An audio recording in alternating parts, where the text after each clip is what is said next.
बिस्मिल्लाहिर्रहमानिर्रहीम, अस्सलाम वालेकुम and welcome to my channel. आज मैं आपके साथ शेयर करूंगी बहुत ही मज़ेदार और झटपट तैयार होने वाली रबड़ी खीर की रेसिपी। ये रबड़ी खीर जो कि हम बगैर खोए के तैयार करेंगे और बहुत ही मज़े की तैयार होने वाली है रबड़ी खीर। तो चले यार रेसिपी शुरू करते हैं। लेकिन रेसिपी शुरू करने से पहले अगर आप चैनल पर नए हैं तो चैनल को सब्सक्राइब कीजिए और अगर वीडियो पसंद आए तो लाइक और शेयर करना हरगिज़ मत भूलिए। यहाँ पर जो रबड़ी खीर हम तैयार कर रहे हैं इसके लिए सबसे पहले मैंने लिया है 3/4 कप चावल, यानी 3/4 कप हमने चावल लेकर उसको 2-3 घंटे पहले ही भिगो के रख दिया था। और रखने के बाद उसका पानी फेंक कर उसको हमने हाथ से अच्छी तरह से मैश कर लिया। आप चाहें तो इसे चॉपर से भी पीस सकते हैं, लेकिन ब्लेंड नहीं कीजिएगा क्योंकि ब्लेंडर यूज़ करने से ये बिल्कुल पेस्ट बन जाएगा, जो कि खीर के लिए सही नहीं होता। खीर में हमें थोड़े दाने चाहिए होते हैं, लिहाजा इसको चॉपर करके इस्तेमाल करें। अच्छा, यहाँ पर मैंने पानी इसको अच्छी तरह से हाथ से पहले मैश किया और करने के बाद इसमें हमने शामिल किया 3 कप पानी, यानी 3/4 कप में हमने 3/4 कप चावल में हमने 3 कप पानी शामिल करके उसको बॉयल होने के लिए रख दिया। और उसके साथ दूसरे पॉट में हमारे पास मौजूद है 1 लीटर दूध, उसको भी हमने बॉयल होने के लिए रख दिया है। ये दोनों चीज़ें हमारी जब तक बॉयल हो रही हैं, हमने यहाँ पर लिया है 2 स्लाइस और इसके अलावा 3 कैकरस लिए हैं, इनको भी हमने अच्छी तरह से चॉप कर लिया है। 10 से 15 मिनट तक हमारे जो है चावल अच्छे से बॉयल हो जाते हैं और इसके साथ साथ हमारा दूध भी जो है वो भी बॉयल हो गया है। यहाँ पर हम दोनों चीज़ों को अलग अलग बॉयल कर रहे हैं ताकि हमारे चावल जो बॉयल होने में टाइम लगेगा दूध में, तो वो टाइम हमारा बच जाएगा। और इसके अलावा हमारे चावल जो है तकरीबन हाफ डन हो जाएंगे, तो उसको दूध में डाल के हमें ज़्यादा देर पकाना नहीं पड़ेगा। तो यहाँ पर हमने अपना दूध भी बॉयल कर लिया है और इसके साथ साथ हमारे चावल जो हैं वो भी तकरीबन हाफ डन हो चुके हैं। तो इसके बाद हमने इसको दूध में शामिल कर दिया है। ये दोनों चीज़ें जो है वो हम लो फ्लेम पर हम इसका बॉयल करेंगे, यानी खीर पकाने का तमाम काम हम लो फ्लेम पर करेंगे। हमने चावल को अपने दूध में शामिल कर दिया और करने के बाद उसको हम 10 से 15 मिनट तक पकाएंगे लो फ्लेम पर, और थोड़ी थोड़ी देर बाद चम्मच चलाते रहेंगे ताकि ये हमारा नीचे लगे नहीं।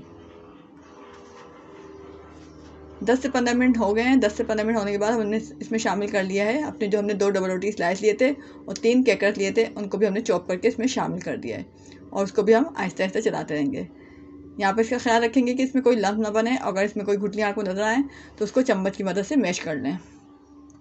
यहाँ पर हम इसको अच्छी तरह से मिक्स कर रहे हैं ताकि इसमें कोई किस्म की गुठलियाँ बाकी ना रहें।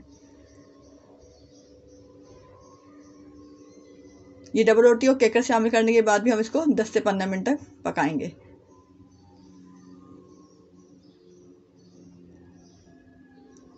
अच्छा, यहाँ पर हमने दूध में जो है इलायची जो है साबित इलायची अगर आपके पास मौजूद तो वो शामिल कर दें, वरना इलायची पाउडर इसमें शामिल करना था, जो कि मैं शामिल करना भूल गई थी, लिहाजा मैंने इसमें यहाँ पर केवड़ा वाटर शामिल कर दिया खुशबू के लिए। तो आप चाहें तो इलायची शामिल करें, चाहे केवड़ा वाटर, और चाहें तो दोनों चीज़ें शामिल कर सकते हैं। अच्छा, यहाँ पर 10 से 15 मिनट तक पकाने के बाद हमने शामिल की है इसमें चीनी।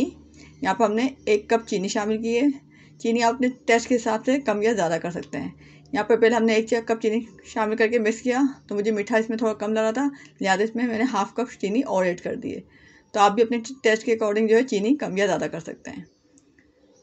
यहाँ चीनी शामिल करने के बाद भी इसको हमने 10 से 15 मिनट लो फ्लेम पर इसको पकाएंगे अच्छी तरह से, यहाँ तक कि ये गाढ़ी सी रबड़ी हमारी तैयार हो जाए।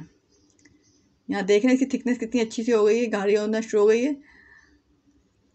अब हम इसमें शामिल करेंगे थोड़ा सा केवड़ा वाटर, 1 टीस्पून केवड़ा वाटर शामिल करेंगे खुशबू के लिए। और उसको शामिल करके हमने पहले मिक्स किया और मिक्स करने के बाद लास्ट में हम इसमें थोड़ा सा बिल्कुल येलो कलर शामिल करेंगे। अब इस येलो कलर से जो है उसकी जो है कलर बहुत ही अच्छा आ जाता है और देखने में ऐसा लगता है कि शायद सुबह से शाम तक इसको पकाया गया है, लेकिन हम इसको 1.5 से 2 घंटे तक पकाएंगे और ये हमारी बहुत ही मज़ेदार किस्म की लो बजट में हमारी रबड़ी खीर तैयार हो जाएगी। यहाँ पर हमें कलर जो है बहुत ही कम यूज़ करना है, तो आप देख के इसमें थोड़ा सा 2-3 ड्रॉप डालेंगे और अपने हिसाब से इसमें कलर ऐड कर देंगे। यहाँ पर हमने सिर्फ 3 ड्रॉप इसमें कलर डाला है, तो इसमें बहुत ही अच्छा रबड़ी का कलर आ गया है, जिससे बहुत ही अच्छी पकी हुई लग रही है और टेस्ट में भी बहुत ही अच्छी है। देखने में जितना मज़ेदार लग रही है इससे कहीं ज़्यादा मज़ेदार ये खाने में है। और इसमें जो हमने डबल रोटी और केकर शामिल किया वो चावल के साथ मिलकर बिल्कुल खोए का टेस्ट देता है। तो आप बगैर खोए के भी ये मज़ेदार रबड़ी खीर जो है वो घर में तैयार कर सकते हैं। अभी हमारी खीर जो है वो तैयार हो चुकी है। अब इसको हमने थोड़ा ठंडा किया और करने के बाद इसको हम डिश आउट कर लेंगे। यहाँ पर हमारे 1 किलो दूध से 1.5 से 2 किलो जो है वो खीर तैयार हो जाती है।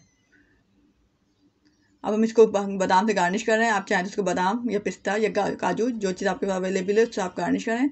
और अगर आप इसको अंदर भी शामिल करना चाहें तो इसमें अंदर भी शामिल कर सकते हैं। यहाँ पर हम सिर्फ इसको गार्निश करने के लिए इस्तेमाल कर रहे हैं।